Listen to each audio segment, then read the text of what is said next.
A paz de Cristo a todos, uma boa noite.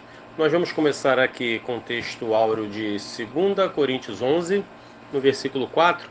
Eu já vou lendo e comentando, vai ter outros versículos, mas eu vou lendo e comentando que é para poder ganharmos tempo.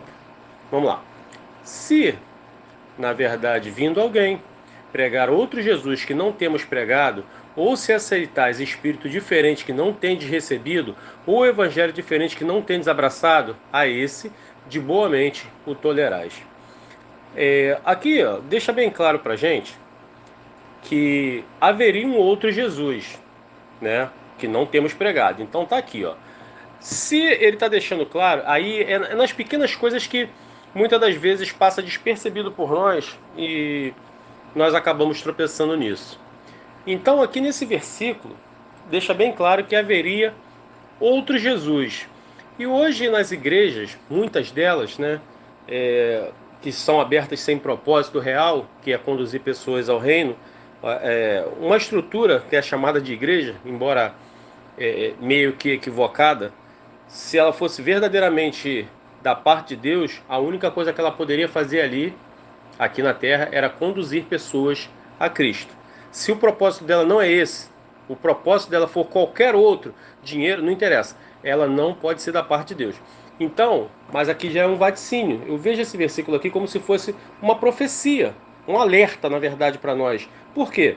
Que haveria outro Jesus. Que Jesus é esse? O Jesus diferente do da Bíblia. Porque às vezes hoje nós vemos as igrejas ensinando um Deus, né, apresentando um Deus que não é o Deus da Bíblia. Não faz sentido nenhum. Eles ensinam um Deus que não cobra nada, um Deus que tudo dá, que se você der dinheiro, o Deus ele vai te dar 100 vezes mais. É o que eles te induzem a fazer, induzem as pessoas a sempre permanecerem fazendo coisas que desagradam a Deus. Então, ele está dizendo aqui que haveria outro Jesus. E nós vemos que estão apresentando outro Jesus que não é o da Bíblia aí para as pessoas. E as pessoas vão para a suposta casa de Deus, que eles ainda acham assim, né? Que estão indo fazer a vontade de Deus, agradar a Deus, dando dinheiro. Porque, como se Deus fosse corrupto. Muitas das vezes aí, algumas instituições aí que tomam conta de veículos na rua, a polícia, vamos dizer assim, tomam conta de veículos na rua com documento errado, e tem aquela velha mania do brasileiro de sempre se dar bem, bota um dinheirinho no documento, né?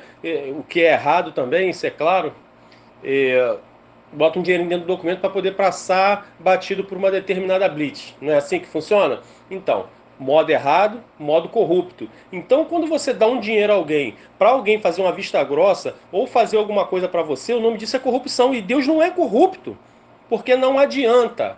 Entendeu? Até eu achei muito interessante a pregação do nosso irmão Odaí essa semana. Ele até comentou sobre isso, que a única moeda que é válida no céu são almas, é o sangue de Cristo, é a única coisa que é válida lá em cima.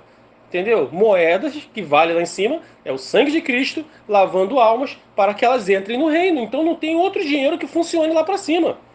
Não tem outra moeda de troca. Deus não aceita corrupção. Deus não é corrupto como nós. E eu fico triste em entender que as pessoas ensinam dentro das igrejas isso e o povo nem para perceber, para criar um contexto do que a Bíblia fala de Deus. Então, se a Bíblia fala de Deus, nós deveríamos ler no mínimo para entendermos um contexto desse Deus.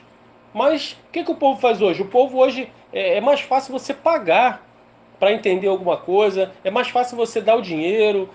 Como eu já vi pessoas, inclusive um amigo meu, que ele estava muito preocupado, ele estava apavorado porque ele gastou o dinheiro numa coisa que era dentro do lar dele, que estava com necessidade, e ele não conseguiu dar o dízimo. E ele ficou apavorado por isso.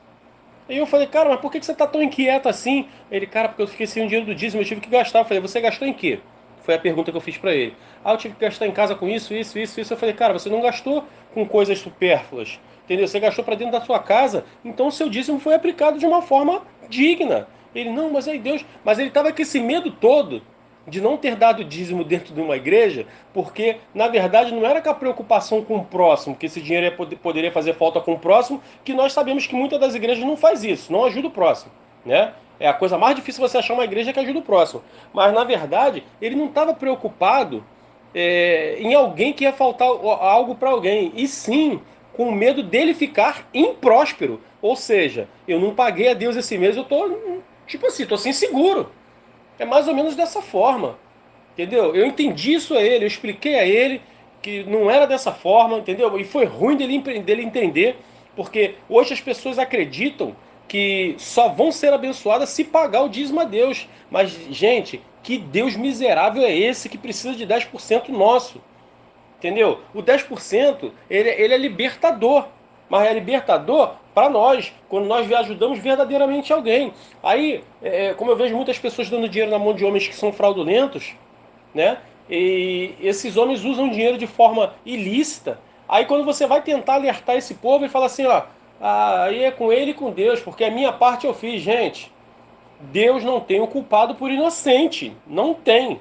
Está escrito. Se ele não tem o culpado por inocente e você está contribuindo com uma obra que você sabe que não está fazendo as coisas que não vêm da parte de Deus, que não faz, não cumpre o propósito de Deus, você já sabe que você está sendo conivente com ele.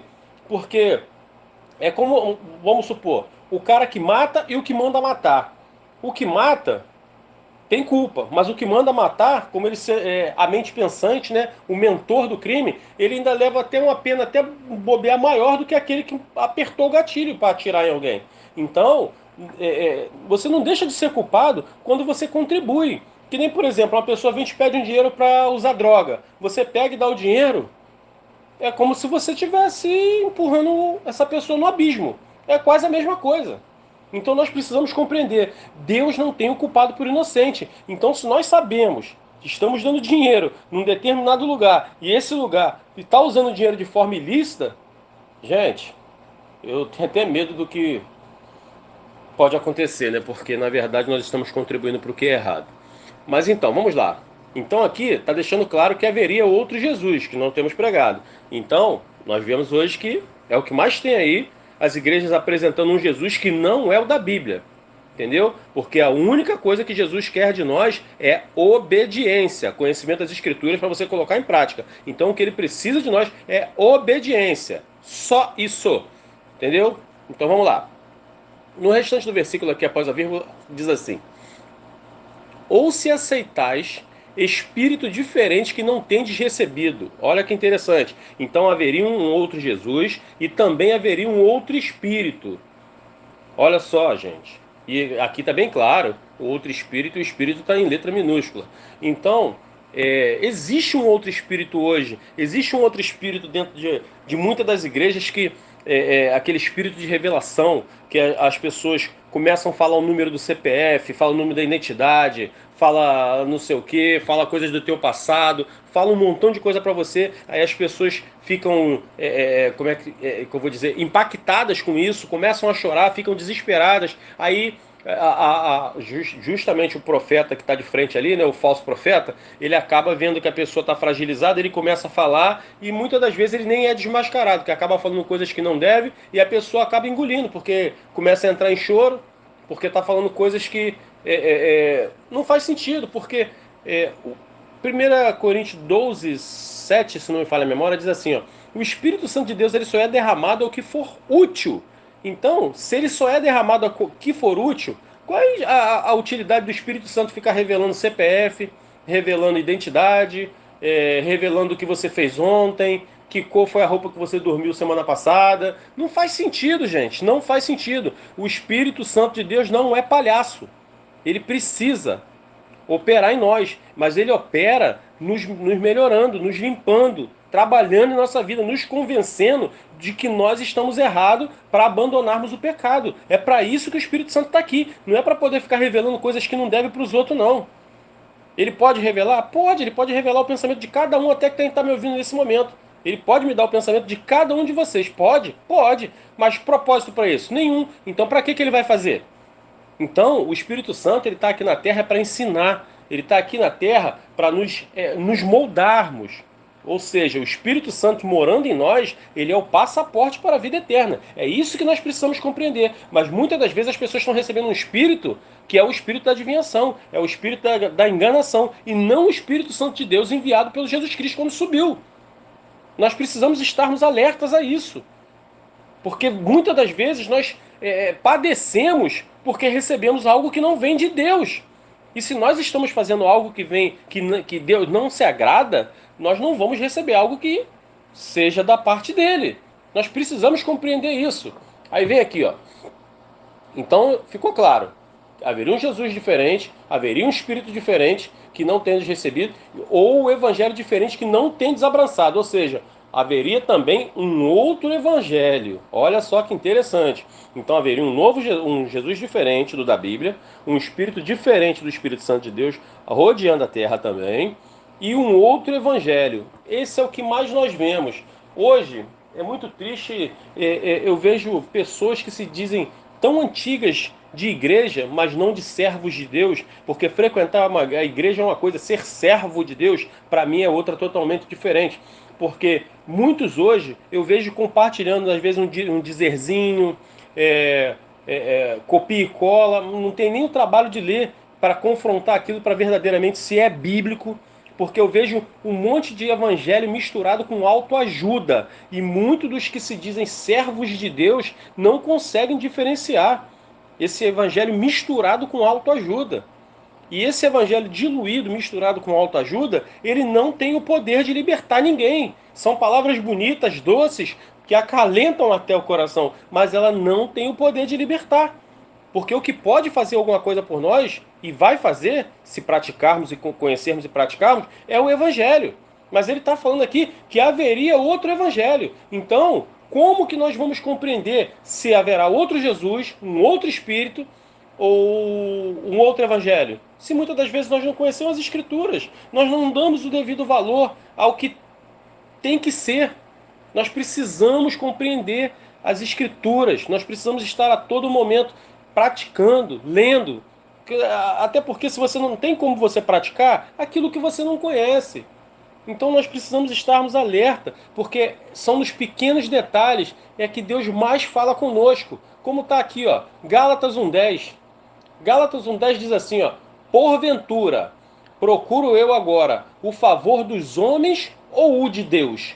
Ou procuro agradar a homens, e se agradasse ainda a homens, não seria servo de Cristo. Olha só que interessante. Então ele deixa bem claro aqui, ó: porventura, procuro eu agora o favor dos homens ou de Deus? Porque hoje os pregadores vão em determinado lugar, eu já vi muito isso, e tem irmãos aqui que vai ouvir isso, e já deve ter passado por essa situação também.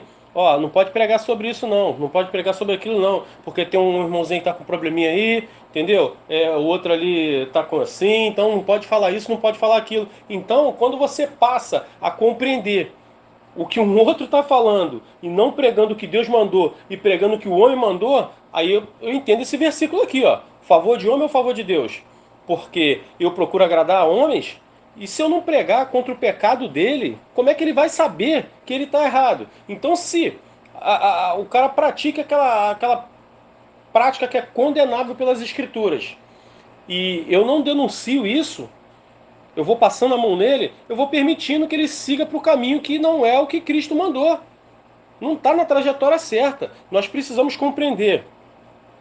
Nós temos que julgar as obras erradas, obras infrutíferas das trevas. Essas nós não podemos compactuar, como está escrito também. Não podemos compactuar com as obras infrutíferas das trevas. Isso é claro. Mas claro que nós temos que entender que essa linha ela é bem fininha, bem tênue. Então nós temos que compreender que é necessário eu julgar as atitudes do irmão. Atitudes, não o irmão. O irmão nós temos que amar, abraçar, entendeu? E apoiá-lo. Mas se ele quiser permanecer nessa prática, aí então, irmão, eu não posso fazer nada por você. Daqui para frente você segue seu caminho e eu vou seguir o meu. Entendeu? O correto é esse. Quer permanecer nisso daí? Então eu não posso ir mais contigo nesse caminho. Mas quer sair disso? Tá sem força? Então vem aqui, segura aqui, ó. Eu vou orar com você, vou ler um pouco com você, vou estudar com você, vou te dar um apoio. Então é isso que a gente tem que fazer. A gente condena a prática e estende a mão para a pessoa entender. Entendeu? Porque não adianta você dar as costas. Se você der as costas, a pessoa vai ficar como? E nós vemos isso lá em Davi.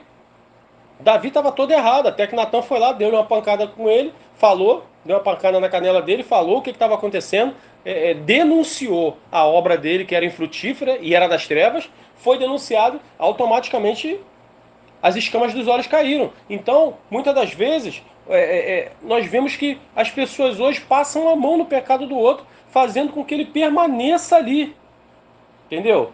Aí a pessoa já acorda com o pecado do lado, já acorda ali, ó, toma café junto com o pecado, leva o pecado para almoçar, e assim vai.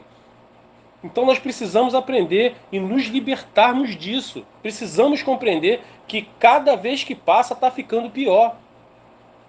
Outro Jesus, outro Espírito, outro Evangelho, cada vez mais. E se nós passamos a pregar de acordo para não atacar o irmão, nós não estamos agradando a Deus, estamos agradando a homens.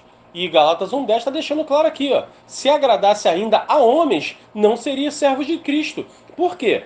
Paulo foi apedrejado várias vezes, né? Paulo tomou surra, foi apedrejado, teve que sair corrido de um lado, O próprio Jesus aconteceu isso. Por quê? Porque estava pregando de forma que estava desagradando os homens. Entendeu? Nós precisamos sermos sensatos contra isso? Sim, precisamos. Entendeu? Mas não podemos medir as palavras de Cristo para entregar para essas pessoas. Mas a gente precisa estar baseado no fundamento que é a doutrina, a sã doutrina, entendeu? Porque, como diz lá em João 7,24, né? Não julgais segundo a aparência, mas julgais segundo a sã doutrina, retas escrituras. Então, pouco importa se a pessoa é gorda, branca, magra, alto, baixo, não interessa. Eu preciso julgar a prática dele à luz das escrituras. Ele não. Julgar a pessoa não. Mas a prática, olha só, meu irmão. O que você está fazendo está errado aqui, aqui e aqui. Com amor. Nós temos que fazer isso em amor. Nós precisamos ser calmos. Entendeu? E como a palavra diz que a própria escritura, né, ela é chamada de espada. Por que uma espada? A espada é uma arma de combate de curto alcance. Você tem que estar próximo para poder fazer isso. Então, não adianta você atacar de longe. Você tem que atacar de perto. Você tem que chegar perto para poder usar uma espada em alguém. Então você tem que estar perto da pessoa para você usar a palavra nela. Usar a palavra e, claro, você vai usar a palavra falando e, claro, que tem que ser o teu testemunho. Porque não adianta você pregar um Jesus e eles vão querer achar esse Jesus em você. Se não tiver, tudo que você pregar vai ser inválido. Então nós precisamos compreender, nós precisamos estarmos alerta quanto a isso. E seguindo aqui, ainda nós vamos agora em 1 Tessalonicenses 2, no versículo 3, que diz assim, ó: porque a nossa exortação não foi com engano, nem com imundícia e nem com fraudulência. Olha que interessante, ele começa aqui, ó, a nossa exortação. Muitas das vezes hoje, eu vejo assim, quem é você para estar me exortando? Bom, exortação as pessoas hoje entendem por dar bronca, mas a palavra exortação, na verdade, ela é estimulação, né? É encorajamento. Eu vou estimular e vou encorajar. Então, quando eu exorto alguém, na verdade, eu não estou dando bronca, eu estou encorajando essa pessoa a seguir, encorajando essa pessoa a ler mais, a orar mais, se aproximar mais de Cristo. Isso é exortar. Nós precisamos ficar atento a isso. Então aqui, ó, porque a nossa exortação não foi com engano, nem com imundícia, nem com fraudulência. Então, imundícia e fraudulência, ou seja, o propósito era o verdadeiro, era o propósito de Cristo, né? Mas como fomos aprovados de Deus para que o evangelho não nos fosse confiado, assim falamos, não como para agradar a homens, mas a Deus, que prova o nosso coração. Versículo 4, você está vendo? Então, muitas das vezes, se o evangelho está agradando muito a pessoa, tem alguma coisa errada. Porque a palavra de Deus, ela veio justamente para mostrar que nós não temos direito a nada, que a única coisa que nos cabe é ser direcionado para o lago de fogo. Porque nós não temos, como é que eu vou dizer assim, nós não merecemos. Por isso é chamado de graça, favor imerecido. A única coisa que a gente merece é ser jogado lá. Mas Deus, ele enviou quem? Jesus Cristo, justamente o Filho dele, para Desculpa. Ele enviou Jesus Cristo, que é o Filho dele, que é justamente para nós termos uma esperança. E qual é a esperança? Seguirmos o que Cristo mandou. Então, nós precisamos agradar a Deus. E como é que eu agrado a Deus? Pregando o que Ele mandou, não pregando o que o homem quer ouvir. E hoje nós vemos o que? As igrejas pregando o que as pessoas querem ouvir. É cheio de autoajuda. Vamos lá, irmão, bota aqui que 100 vezes mais você vai receber. Bom, nem banco faz isso. Versículo 5 de 1 Tessalonicenses 2, 5, que diz assim: porque, como bem sabeis, nunca usamos a palavra de lisonjeiras, nem houve um pretexto de avareza, Deus é testemunha. Olha só, palavras lisonjeiras, ou seja, eu não posso puxar, bajular ninguém. Tá claro aqui, não pode haver bajulação. E muito menos, nem houve pretexto de avareza, ou seja, pretexto de amor ao dinheiro. E é justamente o que eles fazem. Muitas das vezes, eles não pregam o que tem que pregar, que é justamente para não desagradar aquele determinado irmão, porque o dízimo do irmão é alto, então porque o dízimo dele é alto, precisa que vai pagar as contas aqui da igreja, então não prega contra o pecado dele. Aí então você tem que ter palavras lisonjas para ele e o pretexto avarento, que é o quê? Avareza é amor ao dinheiro. Então, por conta do amor ao dinheiro, as igrejas de hoje não têm pregado a palavra de Deus. Por quê? Se você pregar o verdadeiro evangelho do primeiro século aqui, as igrejas esvazeiam. Elas ficam vazias. Por quê? Porque eles não querem ouvir isso. Eles querem ouvir que eles vão prosperar, que eles vão comprar carro do ano, que eles vão ter mansão, é o ano da prosperidade, é o ano disso, é um monte de coisas que as pessoas querem ouvir, palavras doces aos ouvidos. Mas você está persuadindo a homens ou a Deus? Entendeu? Porque na verdade hoje o evangelho que eles, esse evangelho diluído, né, com a autoajuda que eles estão pregando, na verdade é Deus que tem que se enquadrar.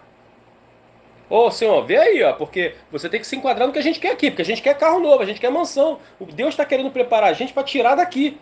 E o povo está se preparando para ficar aqui. Então, se você está num determinado lugar e esse evangelho que está sendo pregado para você é te preparando para estar aqui, tem alguma coisa errada. Porque o único evangelho que pode preparar você para estar aqui é pregando contra o pecado. Você tem que abandonar isso, você tem que largar isso, você tem que sair daqui.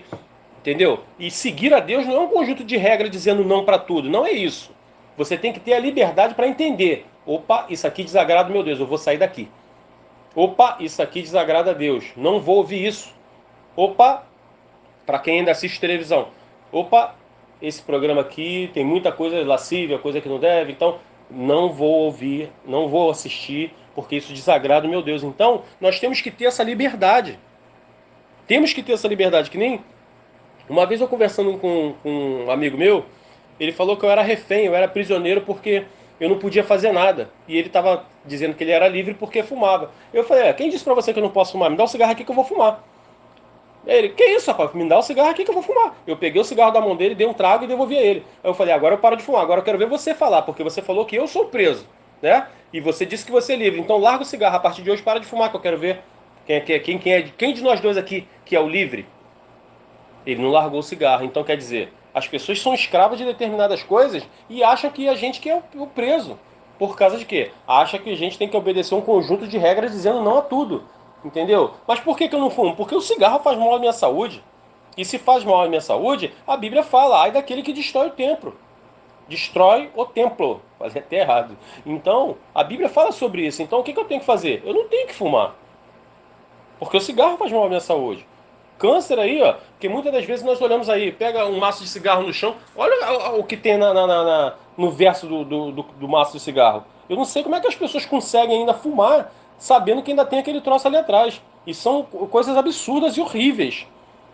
Eu não sei como é que a pessoa ainda consegue botar um cigarro na boca e dar um trago, né? Tragos, porque às vezes pessoas, eu tenho colegas aí que fumam o dia inteiro e conheço pessoas também que morreram com consequências de cigarro, né? Inúmeras pessoas que o cigarro matou consequentemente daquela vida longa que passou fumando, entendeu? Pode não matar de imediato, mas a longo prazo vai matar. E é isso que a gente precisa compreender. Assim também como a longo prazo vai matar a falta de conhecimento e prática das escrituras. É muito triste isso, meus irmãos, mas eu acho que o recado já está dado, dá para a gente ficar por aqui, mas que nós possamos cada dia mais entendermos, né, que nem tudo que está falando de Jesus tem a ver com Jesus. Tá bom, meus irmãos? Que o Senhor nos abençoe em nome de Jesus.